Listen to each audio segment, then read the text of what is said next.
اگر اسے سورۃ النساء کی آیت پتہ ہوگی کہ جو لوگ یتیموں کا مال نہ حق ہڑپ کر رہے ہیں وہ اپنے پیٹ میں دوزخ کی آگ بھر رہے ہیں، جو آگ اس وقت تو ہمیں نہیں جلا رہی لیکن ڈورمنٹ پوزیشن میں ہے، آخرت کے اندر یہ ایکٹیو ہو جائے گی۔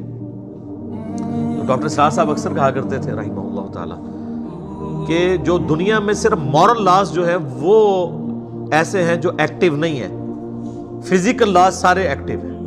اگر کسی کی زبان پہ انگارہ رکھ دیا جائے زبان جل جائے گی، لیکن حرام کا لقمہ رکھا جائے، آپ خنزیر بھی بے شک زبان پہ رکھ لیں زبان نہیں جلے گی، کیونکہ وہ مورل لاز ہے، وہ آخرت میں جا کے وہ ایکٹیو ہو جائیں گے۔ کسی نے حرام کا مال کھایا تھا، دنیا میں نہ بھی نکلے، اس کے پیٹ میں درد نہ بھی ہو، آخرت میں وہی سارا مال اس کے اوپر عذاب بن کے مسلط کر دیا جائے گا۔ تو حقوق العباد کے معاملے میں بھی قطع رحمی کرتے ہیں، اور قطع رحمی سے مراد جو رحمی رشتے ہیں، آپ کے قریبی رشتہ دار ہیں، ان کے ساتھ وہ اس نے سلوک نہیں کرتے۔ بخاری و مسلم دونوں میں حدیث ہے، جب اللہ تعالیٰ نے صلہ رحمی کو پیدا فرمایا تو اس کو مخاطب کر کے کہا کہ جو تجھے جوڑے گا میں اس سے اپنا تعلق جوڑوں گا، اور جو تجھے توڑے گا میں اس سے اپنا تعلق توڑ لوں گا۔ تو یہ اسلام میں حقوق اللہ اور حقوق العباد یہ پیرلل میں چلتے ہیں۔ وہ غامدی صاحب اکثر ایک بات کرتے ہیں کہ اگر کسی شخص نے کسی کا مال ناحق ہڑپ کیا ہے، یا کسی نے اپنے بھتیجوں یا بھانجوں کی جائیداد کے اوپر ناحق قبضہ کر لیا ہے، یا اپنی سسٹر کی وراثت دبا لی ہوئی ہے، اور وہ یہ سمجھتا ہے کہ میں پہلے تہجد کے 2 نفل پڑھتا تھا اب 4 پڑھ لوں گا تو میری وہ چیزیں معاف ہو جائیں گی، نہ، کبھی نہیں معاف ہوگی۔ آپ خانہ کعبہ میں تکبیر اولیٰ کے ساتھ پوری زندگی بھی نمازیں پڑھتے رہے، ایک پیسہ بھی کسی کا دبایا وہ معاف نہیں ہونا۔ بخاری و مسلم دونوں میں حدیث ہے، جس نے ایک بالش زمین بھی کسی کی دبائی 7 زمینوں کا توق اس کے گلے میں ڈال دیا جائے گا قیامت والے دن۔ 7 زمینوں کا توق صرف ایک بالش، 9 انچ زمین۔ یہاں لوگ پورے مکان ہڑپ کر جاتے ہیں، پلاٹ ہڑپ کر جاتے ہیں لوگوں کے، اور وہ لوگ یہ سمجھتے ہیں کہ ہم 1 لاکھ بندوں کا دسترخوان چلا کے جو ہم نے لوگوں سے زبردستی زمینیں ہتھیائی ہیں اور اپنی ہاؤسنگ سکیمز بنائی ہوئی ہیں، یہ 1 لاکھ لوگوں کو روزانہ کھانا کھلانا، 1 ارب لوگوں کو بھی روزانہ کوئی کھانا کھلائے، اللہ کو فرق نہیں پڑتا۔ اللہ کے کرائٹیریا ہی بالکل ڈیفرنٹ ہے۔ یہ امپریس ہو جانا کسی کی نیکی سے، یہ تو میرا آپ کا معاملہ ہے نا۔ اسی لیے مسلم شریف میں حدیث ہے، اللہ تمہاری شکلوں اور مال کو نہیں دیکھتا، دلوں اور اعمال کو دیکھتا ہے۔ یہ کیا کس لیے تھا؟ شکل جتنی مرضی معصوم نورانی بنا لو، مال جتنا مرضی اللہ کی راہ میں خرچ کر دو، اللہ نے تو یہ چیک کرنا ہے یہ کیا ہے، کس چکر میں کر رہا ہے۔ اور قرآن حکیم میں کم از کم 4 مقامات پہ یہ مضمون ریپیٹ ہوا ہے کہ جو اس قسم کے اعمال کرنے والے لوگ ہیں، اللہ فرماتا ہے قیامت والے دن ہم ان کے اعمال کی طرف بڑھیں گے اور ان کو بکھرا ہوا غبار کر دیں گے، جیسے کوئی ایک فٹ بال کی طرف بڑھتا ہے نا اور ٹھوکر مار کے پرے کرتا ہے۔ اللہ تعالیٰ فرماتے ہیں ہم ایسے لوگوں کے اعمال کو ختم کر دیں گے۔ وہ اعمال تو ہے ہی نہیں تھے، وہ جن کاموں کے لیے وہ کیے گئے تھے وہ ان کو اجر مل چکا۔ مسلم شریف کی حدیث جو ہے ایک لٹکتی ہوئی تلوار ہے کہ قیامت والے دن نبی علیہ السلام فرماتے ہیں، صحیح مسلم میں حدیث موجود ہے، ایک سخی کو، ایک شہید کو اور ایک قاری کو بلایا جائے گا۔ قاری کو اللہ بلا کے کہے گا تجھے قرآن کا علم دیا تھا، اس کے بدلے تو نے میرے لیے کیا کیا؟ کہے گا یا اللہ میں نے قرآن سیکھا اور سکھایا، اس سے افضل عمل ہی کوئی نہیں تھا۔ اللہ تعالیٰ فرمائے گا تو نے اس لیے سب کچھ کیا کہ لوگ تجھے کہیں بڑا علامہ ہے، بڑا قاری ہے، تو دنیا میں تجھے اجر مل چکا ہے، جس کام کے لیے تو نے ایفرٹ پٹ کی تھی تو نے اجر کما لیا، میرے ہاں کوئی اجر نہیں، الٹا منہ کر کے دوزخ میں۔ پھر ایک سخی کو بلایا جائے گا، اللہ فرمائے گا اتنا مال دیا تھا کیا کیا؟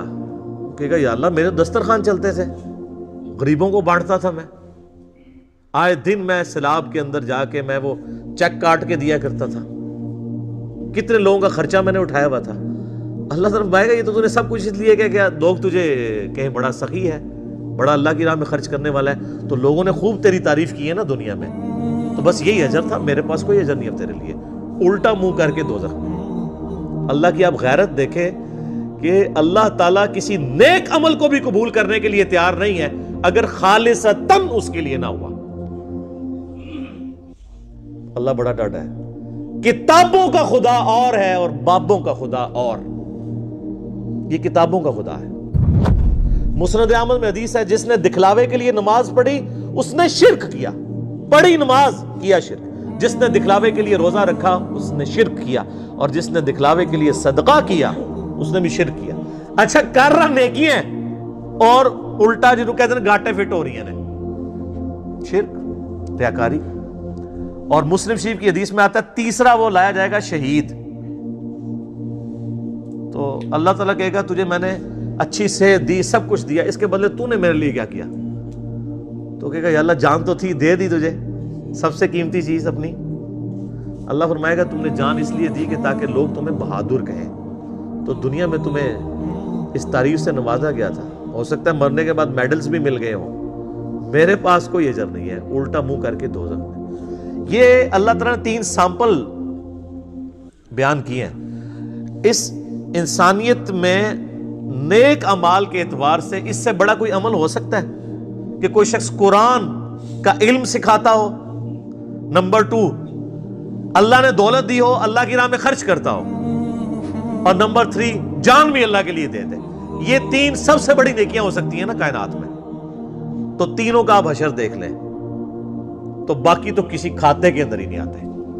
کوئی مجھے بتائے ان تینوں سے بڑی کوئی نیکی ہو سکتی ہے؟ بخاری میں حدیث ہے سب سے بہتر وہ جو قرآن سیکھے اور سکھائے۔ بخاری مسلم میں حدیث ہے کہ حسد اسی شخص پہ کیا جا سکتا ہے، رشک، کہ جسے اللہ نے قرآن کا علم دیا ہو، وہ قرآن کی تلاوت بھی کرتا ہو، لوگوں کو سکھاتا بھی ہو، اس سے بڑی کوئی چیز ہو نہیں سکتی۔ اور جان دینا سر، اس سے تو بڑی کوئی چیز ہی نہیں ہے۔ جو اللہ کی راہ میں قتل ہو جائیں، اللہ نے فرمایا ان کو مردہ بھی مت کہو، لیکن یہاں دیکھ لیں۔ اور اللہ کی راہ میں خرچ کرنا، قرآن میں نماز کے بعد سب سے زیادہ زور ہے انفاق فی سبیل اللہ کے اوپر، وہ بھی فارغ۔ تو یہ ساری چیزیں کسی نہ کسی کیٹیگری میں حقوق العباد کے اندر لائی کرتی ہیں۔ تو یہ ایسے لوگ ہیں جو قطع رحمی کرتے ہیں، وَيُفْسِدُونَ فِي الْأَرْضِ، اور زمین میں فساد مچاتے ہیں۔ فساد تو خود ہی ہو جائے گا نا، جب آپ کسی کی حق تلفی کریں گے تو وہ بڑا ہو کے خود کو حملہ آور ہی بنے گا نا، آپ کے اوپر بدلہ ہی لے گا نا آپ سے۔ جب آپ کسی کے ساتھ زیادتی کریں گے تو زمین میں فساد فی الارض تو ہوگا نا۔ یہ یاد رکھیے گا، معاشرہ 2 چیزوں پہ چلتا ہے، احترام جان پہ اور احترام مال پہ۔ جس معاشرے میں جان کی حفاظت نہ ہو اور مال کی حفاظت نہ ہو، وہ معاشرہ سٹیبل نہیں ہو سکتا، چاہے وہ جتنا مرضی بڑا مذہبی معاشرہ ہو۔ اور اگر معاشرہ بالکل لا مذہب ہو لیکن احترام جان اور احترام مال ہو، وہ معاشرہ چلے گا جو آپ دیکھ سکتے ہیں۔ یورپ اور امریکہ، کتنے لوگ سکون میں ہیں، آپ کے کتنے پرہیزگار لوگ بھی وہاں جا کے کہتے ہیں جی ہم نے تو وہاں دیکھا جی ہر چیز طریقے سے چل رہی ہے، ہوتے وہ مسلمان ہیں لیکن وہاں کی تعریف کر رہے ہیں۔ کیوں؟ مذہب نہیں ہے لیکن احترام جان اور احترام مال ہے، عدلیہ آزاد ہے، ہر شخص کو حق ہے کہ وہ اپنا مقدمہ پیش کر سکتے ہیں، کسی کی جرت نہیں ہے کہ وہ اپنے سٹیٹس کی بنیاد کے اوپر کسی کا حق غصب کر لے، کسی کو ایک تھپڑ بھی مار دے۔ سر یورپ اور امریکہ میں پولیس والا اگر کسی کو تھپڑ مار دینا تو پوری زندگی کی تنخواہیں جوڑ کے وہ جرمانہ نہیں ادا کر سکتا۔ یہاں سرعام پٹائی کرتے ہیں،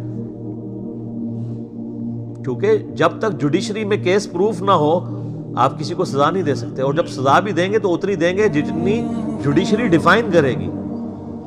یہ تو نہیں ہے کہ پولیس والے لوگوں کو پکڑ رہے ہیں تو ساتھ مارنا بھی شروع کرتے ہیں، وہاں تو کوئی سوچ بھی نہیں سکتا ہے۔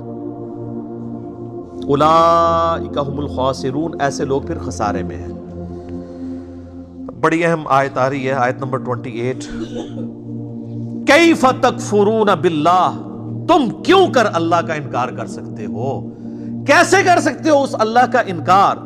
وَكُنْتُمْ أَمْوَاتًا فَأَحْيَاكُمْ، کہ تم مردہ تھے اس نے تمہیں زندہ کیا۔ ثُمَّ يُمِيتُكُمْ، پھر وہی تمہیں موت بھی دے گا۔ ثُمَّ يُحْيِيكُمْ، پھر تمہیں زندہ کر لے گا۔ ثُمَّ إِلَيْهِ تُرْجَعُونَ، اور پھر لوٹ کر تمہیں اسی کے پاس جانا ہے۔ اس آیت کے اندر 2 زندگیاں اور 2 موتوں کا ذکر آیا ہے جس سے ہر زی روح کو گزرنا پڑتا ہے۔ اللہ تعالیٰ نے جب روحوں کو پیدا فرمایا، جسم تو بعد میں دیے گئے نا ان کو، جن سے روحوں سے عہد ہوا الستو بربکم، اس کے بعد انہیں ایک نیند سلا دیا، موت۔ وہ پہلی موت تھی جو ہر ایک پہ طاری ہوئی۔ پھر اللہ تعالیٰ اس دنیا کی زندگی میں اسے ماں باپ کے ذریعے پیدا کرتا ہے، یہ اس کی پہلی زندگی ہوتی ہے۔ اس سے پہلے جو تھی وہ تو روحیں تھی نا، روح اور جسم کے ساتھ تو زندگی یہ بنی نا۔ پھر یہ دنیا کی زندگی گزارتا ہے اور اسے موت آ جاتی ہے، یہ اس کی دوسری موت ہوتی ہے۔ اور پھر قیامت والے دن اسے پھر سے زندہ کیا جائے گا، وہ اس کی دوسری زندگی ہوگی اور وہ ختم نہیں ہوگی، پھر موت نہیں آئے گی۔ اسی لیے سورہ المؤمن پارہ نمبر 24 میں آپ دیکھیں گے کہ کافروں کو جب دوزخ میں ڈالا جائے گا نا، تو وہاں وہ اللہ تعالیٰ سے ایک ریکویسٹ کریں گے، اور وہ کمال کی چیز ہے۔ یہ قرآن حکیم میں 2 ہی مواقع ایسے ہیں جہاں پر 2 زندگیوں اور 2 موتوں کا ذکر ہے۔ ایک تو یہ موقع ہے، اور دوسرا ہے سورۃ المؤمن کی آیت نمبر ہے 11۔ آپ کا یہ جو بلو مصحف ہے اس میں 469 نمبر پیج ہے۔ سورۃ المؤمن سورت نمبر 40، 40 نمبر سورت، آیت نمبر ہے 11۔ قالوا ربنا امتنا اثنتین واحییتنا اثنتین، اے رب ہمارے تو نے ہمیں 2 دفعہ موت دی اور 2 دفعہ زندگی دی۔ فاعترفنا بذنوبنا، ہمیں اعتراف ہے اپنے گناہوں کا، اپنے جرائم کا۔ فہل الی خروج من سبیل، تو اب یہاں سے بھی کہیں اور نکلنے کا کوئی معاملہ ہو سکتا ہے؟ یعنی وہ کہیں گے کہ جس طرح اے اللہ تو نے 2 زندگیاں 2 موتیں دی، تو اب کوئی اگلی سٹیج بھی آنے والی ہے کہ اب ہم اپنے آپ کو سیدھا کر لیں، لیکن اب تو کوئی سٹیج نہیں ہے۔ اللہ تعالیٰ فرمائے گا ذالکم بانہ اذا دعی اللہ وحدہ کفرتم، یہ جو تم نے انجام دیکھا ہے یہ اس لیے ہے کہ جب تمہیں دنیا کی زندگی میں اکیلے اللہ کی طرف بلایا جاتا تھا تم انکار کر دیتے تھے۔ وَإِن يُشْرِكْ بِهِ تُؤْمِنُوا، اور جب تمہیں کہا جاتا تھا اس کے ساتھ اور ہستیوں کو شریک ٹھہراؤ تو تم بات مان لیتے تھے۔ فَالْحُكْمُ لِلَّهِ الْعَلِيِّ الْكَبِيرِ، تو اب حکم تو اس اللہ کا ہے جو بلند و بالا ہے اور بڑائی والا ہے۔ یعنی اب کوئی اس کے بعد سٹیج نہیں، یعنی یہی 4 سٹیجز ہیں۔